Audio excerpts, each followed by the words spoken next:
ரிஷபராசிக்காரர்கள் அமைதியான குணம், புத்திசாலித்தனம் மற்றும் கடின உழைப்பால் அறியப்படுகிறாங்க. ஜாதகத்தில் கிரகநிலைகள் சாதகமாக இருந்தால் அவர்கள் மிகப்பெரிய வெற்றியை அடைவாங்க. 12 ராசிகளில் சில ராசிக்காரர்கள் மிகவும் சிறப்பு வாய்ந்தவை. எனவே அந்த ராசிக்காரர்களின் கீழ் பிறந்தவர்கள் மிகவும் சிறப்பு வாய்ந்தவர்களாக கருதப்படுவாங்க. ஜாதகத்தில் கிரகங்கள் வலிமையாக இருப்பதால் அவர்களுடைய வாழ்க்கையில் வெற்றி மறைந்திருக்கும். ரிஷபராசிக்காரர்கள் மிகவும் அமைதியான குணம் கொண்டவர்கள். எந்த ஒரு வேலையுமே மிகவும் புத்திசாலித்தனமாக செய்து அதன் மூலம் வெற்றிகளை தங்களுக்குரியதாக்கி கொள்வாங்க. இந்த ராசிக்காரர்கள் எங்கு எதிரில் இருந்தாலுமே அவர்கள் கவனத்தை ஈர்க்கக்கூடிய மையமாக இருப்பாங்க.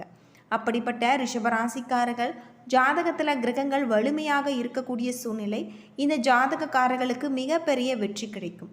தாங்கள் சொல்வது மிகப்பெரிய ஒரு மாற்றத்தை ஏற்படுத்தும் அப்படின்னு சொல்லக்கூடியவங்களாக தான் இந்த ரிஷபராசியில் பிறந்தவங்க இருப்பாங்க.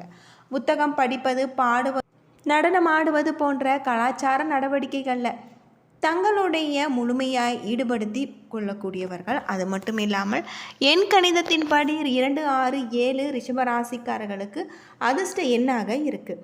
கடின உழைப்பில் நம்பிக்கை கொண்ட ரிஷபராசிக்காரர்கள் அர்ப்பணிப்புடன் பணியாற்றக்கூடியவங்களாக இருப்பாங்க. வெற்றி அவர்களுக்கு உரியதாக இருக்கும். கடின உழைப்பே அவர்களுக்கு வெற்றிகரமான வாழ்க்கையை நல்ல ஒரு மாற்றத்துக்கு கொண்டு வரும். தங்களுடைய வேலையை ஒருபொழுதும் புறக்கணிப்பதில்லை. அவருடனும் மிகவும் நட்புடன் இருக்கக்கூடியவர்கள் ரிஷபராசிக்காரர்கள். அமைதியான மற்றும் பொறுமையான குணம் கொண்டவர்கள். எவ்வளவு கடினமாக உழைத்தாலுமே பொறுமையை இழக்காமல் ஒவ்வொரு வார்த்தையுமே யோசித்து பேசக்கூடியவங்க தான் இந்த ரிஷபராசியில் பிறந்தவர்கள். இவர்கள் பேசும் ஒவ்வொரு வார்த்தைக்குமே சமுதாயத்தில் ஒரு மதிப்பு இருக்குது. அமைதியான இடத்துல இருக்க விரும்பும் நேர்மறையான எண்ணங்களால் அறியப்படுவாங்க. இந்த ராசிக்காரர்கள் நிதி விஷயத்தில் எச்சரிக்கையான அணுகுமுறையை கொண்டிருக்காங்க. பணத்தை முதலீடு செய்வது மற்றும் சேமிப்பது நல்ல ஒரு தகவலாக உங்களுக்கு சொல்லப்படுது. அது மட்டும் இல்லாமல் நீங்கள் முருகப்பெருமானுக்கு வெற்றிலை தீபம் ஏற்றி வழிபட்டு வாருங்கள். உங்களுடைய வாழ்க்கையில் நல்ல ஒரு மாற்றம் ஏற்படும். இந்த காலகட்டத்தில் அதிர்ஷ்ட வாய்ப்புகள் உங்களுக்கு கிடைச்சிருக்கு. பேசும்போது உங்களுடைய வார்த்தைகளில் கவனம் தேவை. எனவே ஆடம்பர வாழ்க்கையை வாழ்வாங்க. இந்த ராசியில் பிறந்தவர்கள் சேமிப்பது பற்றிய நல்ல புரிதலை கொண்டிருக்கக்கூடியவங்களாக தான் இருப்பாங்க. மேச ராசியில் பிறந்தவர்களை போல ரிஷபராசியிலும் பிறந்தவர்கள் முருகப்பெருமான வழிபட்டு வந்தீங்கன்னா உங்களுடைய வாழ்க்கையில் நீங்கள் எதிர்பார்க்க முடியாத அளவுக்கு நல்ல ஒரு மாற்றம் உங்களுடைய வாழ்க்கையில் ஏற்படும். அது மட்டும் இல்லாமல் உங்களுடைய தொழிலில் இருக்கக்கூடிய அனைத்து விதமான பிரச்சனைகளுக்குமே இந்த காலகட்டத்தில் நல்ல ஒரு தீர்வு கிடைச்சிருக்கு. லட்சுமி நாராயண வழிபாடு உங்களுடைய வாழ்க்கையில் வளம் உண்டாகும். ராசிக்குள் சூரியன் சஞ்சரிப்பதால் இருட்டில் இருந்து வெளிச்சத்திற்கு வந்தது போல உங்களுடைய நிலை மாறலாம். உழைப்பின் வழியே லாபம் கூடும். எடுத்த வேலை முடியக்கூடியதாகும். வேலையில் ஏற்பட்ட நெருக்கடி நீங்களாம். அலைச்சல் குறையக்கூடிய வகையில் அரசியல்வாதிகளுடைய செல்வாக்கு உயரக்கூடிய வகையில் சொல்லப்பட்டிருக்கு. லாபசனியால் வரவு உங்களுக்கு அதிகரிக்கும். தொழில் முன்னேற்றம் அடையக்கூடியதாகவும் பணியாளர்களுடைய ஆதரவு உங்களுக்கு கிடைச்சிருக்கு. வேலையில் சில நெருக்கடிகள் நீங்கும். சிலருக்கு மிகப்பெரிய ஒரு மாற்றம் ஏற்படலாம். வேலையை விட்டு வெளியே செல்லக்கூடிய ஒரு தகுதிக்கு ஏற்ப ஒரு வேலை உங்களுக்கு கிடைக்கக்கூடிய ஒரு மாற்றம் இந்த காலகட்டத்தில் இருக்குது. குரு பார்வையால் திருமண வயதில் வரணும் உங்களுக்கு ஏற்படலாம். புதிய வட்டம் விரிவடையக்கூடியதாகும். கூட்டு தொழில் லாபம் உங்களுக்கு சிலருக்கு மிகப்பெரிய ஒரு மறைமுகம் ஏற்படக்கூடியதாகும். கையில் இருக்கக்கூடிய பணம் உங்களுக்கு புலரக்கூடிய வகையில் சொல்லப்பட்டிருக்கு. இந்த காலகட்டம் முழுவதுமே வீட்டு பூஜை அறையில் தீபம் ஏற்றி முருகப்பெருமான மனதார வழிபட்டு வாருங்கள். உங்களுடைய வாழ்க்கையில் இருக்கக்கூடிய அனைத்து விதமான பிரச்சனைகளுக்குமே தீர்வு கிடைக்கும். இந்த காலகட்டத்தில் உங்களுக்கு அற்புதமான ஒரு மாற்றங்கள் ஏற்படலாம். அது மட்டும் இல்லாமல் நீங்கள் மறக்காமல் முருகப்பெருமான மனதார வழிபட்டு வருவது உங்களுக்கு ரொம்பவும் நல்லது அப்படின்னு சொல்லப்படுது. பொதுவாக ரிஷபராசியில் பிறந்தவர்களுக்கு கிரகநிலை மாற்றத்தால் உங்களுடைய வாழ்க்கையில் நல்ல ஒரு லாபமான ஒரு நிலையை நீங்கள் கொண்டு வருவீங்க. மகா கணபதியை வழிபட்டு வருவது உங்களுடைய வாழ்க்கைக்கு ரொம்பவும் நல்லது. நீண்ட நாட்களாக இழுபறியாக இருந்த வேலையை செய்து முடிப்பீங்க. அது தொடர்பான காரியங்கள் உங்களுக்கு நல்ல ஒரு சாதகமாக பலன்களை பெற்றுத்தரும். புண்ணிய காரியங்களில் கைகூடும் உங்களுக்கு சூழ்நிலை உருவாகலாம். கொத்தமல்லி போன்ற பொருட்களில் நீங்கள் உணவாக சமைத்து வரும் பொழுது அதில் பயன்படுத்துவது ரொம்பவும் நல்லது அப்படின்னு சொல்லப்படுது. உத்தியோகத்தில் இருப்பவர்களுக்கு பணி சுமை குறைந்து காணப்படலாம். குடும்பத்தில் இவர்களுக்குள் தேவையானவற்றை செய்து கொடுத்து குடும்ப உறவினர்களது மன மதிப்பை நீங்கள் பெறுவீங்க. ஆடம்பர வாழ்க்கையை கடைபிடிப்பது நல்லது. உங்களுக்கு இந்த காலகட்டத்தில் ஆன்மீக நோட்டம் அதிகரிக்கக்கூடிய வகையில் சொல்லப்பட்டிருக்கு. ஆன்மீக நாட்டத்தால் உங்களுடைய வீட்டு பூஜை அறையில் தீபம் ஏற்றி முருகப்பெருமான மனதார வழிபட்டு வருவதும் உங்களுடைய வாழ்க்கைக்கு இருக்கக்கூடிய அனைத்து விதமான பிரச்சனைகளுக்குமே நல்ல ஒரு தீர்வு கிடைக்கலாம். இந்த காலகட்டத்திலும் இருபறியாக இருந்த காரியங்களை செய்து முடிப்பீங்க. செயல்திறன் உங்களுக்கு அதிகரிக்கக்கூடியதாகும்.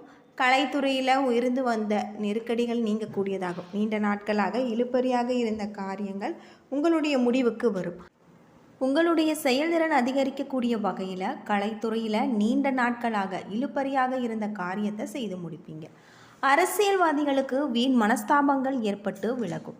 இந்த காலகட்டத்தில் மாணவர்களுக்கு தேவையானவற்றை எண்ணங்களை விட்டு கொடுத்து உங்களுடைய மனதை ஒருமுகப்படுத்தி பாடங்களை படிப்பது நல்லது அப்படின்னு சொல்லப்படுது. கார்த்திகை 2, 3, 4 பாதத்தில் பிறந்தவர்களுக்கு நண்பர்கள் மூலம் உங்களுக்கு எதிர்பார்த்த உதவிகள் கிடைக்கும். வாழ்க்கை தரம் உயரும். உங்களுடைய தொழில் வியாபாரத்தில் இருந்த மந்த நிலை நீங்கும். உங்களது பொருட்களை வாடிக்கையாளர்களுக்கு அனுப்பும் பொழுது கவனமாக இருக்க வேண்டும். உத்தியோகத்தில் இருப்பவர்கள் அடுத்தவரை நம்பி பொறுப்புகளை ஒப்படைப்பது தவிர்ப்பது நல்லது. ரோகிணி நட்சத்திரத்தில் பிறந்தவர்களுக்கு இந்த காலகட்டத்தில் குடும்பத்தில் இருப்பவர்களுடைய ஒத்துழைப்பால் உங்களுடைய வீட்டிற்கு தேவையான பொருட்களை வாங்கி நீங்கள் மகிழ்ச்சி அடைவீங்க. கணவன் மனைவிக்கு இடையில் இருந்த மனஸ்தாபங்கள் மன வருத்தங்கள் நீங்களா பிள்ளைகளுடன் அன்பாக நடந்து கொள்வீங்க. அடுத்தவர்களுக்கு உதவி செய்யும் பொழுது கவனமாக இருக்க வேண்டும். மீன் மன சங்கடங்கள் ஏற்படலாம். பணவரத்து உங்களுக்கு திருப்தி தருவதாக இருக்குது. மிருக சிரிசம் 1, 2 பாதத்தில் பிறந்தவர்களுக்கு உங்களுடைய முயற்சிகள் சாதகமான ஒரு பலன்களை பெற்றுத்தரும். பணவரவு எதிர்பார்த்தபடி இருக்குது. எதிர்ப்புகள் விலகலாம். புதிய நண்பர்கள் கிடைப்பதுடன் அவர்களால் நன்மையும் உண்டாகலாம். மரியாதை கூடும்.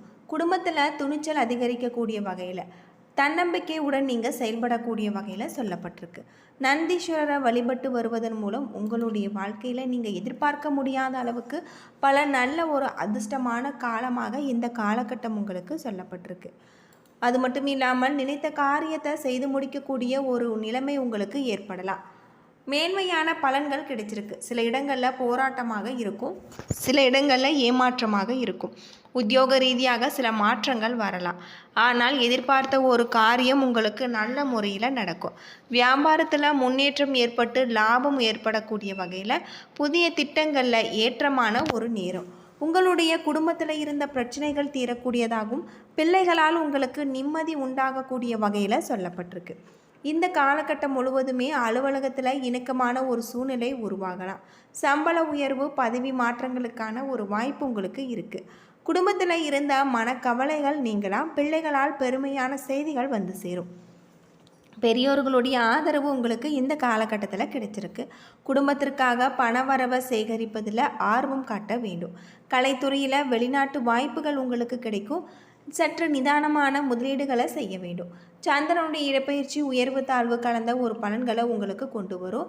அது மட்டும் இல்லாமல் குரு 3ல் இருப்பதால் எதிர்பார்த்த இடத்துல இருந்து உங்களுக்கு பணவரவு கிடைக்கக்கூடிய ஒரு காலமாக இந்த காலகட்டம் உங்களுக்கு சொல்லப்பட்டிருக்கு. பொதுவாக ரிஷப ராசியில் பிறந்தவர்களுக்கு உங்களுடைய மனதையும் உடலையும் புத்துணர்ச்சி செய்யுங்கள். இந்த காலம் முழுவதுமே உங்களுக்கு நல்ல ஒரு மாற்றத்தை தரக்கூடிய வகையில் உங்களுடைய மனதையும் உடலையும் நல்ல ஒரு மேன்மையான ஒரு நிலைக்கு நீங்கள் கொண்டு வர வேண்டும். ஆரோக்கியத்திற்காக நடைப்பயிற்சி செய்ய வேண்டும். வீட்டிலேயே இருந்தாலுமே சிறிய உடற்பயிற்சிகளை செய்யலாம். இந்த காலகட்டம் 11வது வீட்டில் சனி இருப்பதால் உங்களுக்கு நிதி சார்ந்த பிரச்சனைகளில் இருந்து விடுபட வாய்ப்பு இருக்குது. நீங்கள் உங்களுடைய புத்திசாலித்தனம் மற்றும் முன்பு செய்த சரியான முதலீடுகள் காரணமாக பொருளாதாரத்தில் உங்களுக்கு நல்ல ஒரு ஏற்றத்தாழ்வுகளை சமாளிக்க முடியும். இருப்பினுமே உங்களுடைய முடிவுகளில் இருந்து பலவற்றை நீங்கள் கற்றுக்கொள்ளலாம். நீங்கள் எப்பொழுதுமே உங்களுடைய தேவைகளை மட்டுமே கவனத்தில் கொண்டு முடிவு எடுக்க வேண்டும். அது மட்டும் இல்லாமல் எந்த ஒரு திட்டம் தீட்டினாலுமே அவர்களுடைய தேவைகளை நீங்கள் புறக்கணிக்காமல் இருப்பதும் ரொம்பவும் நல்லது. அது மட்டும் இல்லாமல் இந்த காலகட்டம் முழுவதுமே உங்களுக்கு சிறப்பான நல்ல யோகமான பல நன்மைகள் ஏற்படுத்தும். தேவையில்லாத வாக்குவாதங்களை நீங்கள் தவிர்ப்பது உங்களுக்கு இந்த காலகட்டத்தில் ரொம்பவும் நல்லது. அது மட்டும் இல்லாமல் மாணவர்களை பொறுத்தவரை உங்களுடைய செயல்பாடுகள் சிறப்பான முறையில் அமைஞ்சு அமைஞ்சிருக்கு. இந்த காலகட்டத்தில் உங்களுக்கு நிதி நிலைமையிலும் நல்ல ஒரு லாபம் ஏற்படக்கூடிய வகையிலையும் சொல்லப்பட்டிருக்கு. உங்களது மதிப்பீடுகளை செய்யும் பொழுது கல்வியுடன் மட்டுமல்லாமல் இத்தகைய செயல்பாடுகளையும் நீங்கள் கவனிக்க வேண்டியது நல்லது அப்படின்னே சொல்லலாம். என்ன நண்பர்களே, இந்த வீடியோ உங்களுக்கு பயனுள்ள ஒரு தகவலை தந்திருக்கும்னு நினைக்கிறேன். வீடியோ பிடிச்சிருந்தால் லைக் பண்ணுங்கள், ஷேர் பண்ணுங்கள், கமெண்ட் பண்ணுங்கள். நம்ம சேனலை சப்ஸ்கிரைப் பண்ணலன்னா மறக்காமல் சப்ஸ்கிரைப் பண்ணிவிடுங்க. நன்றி நண்பர்களே.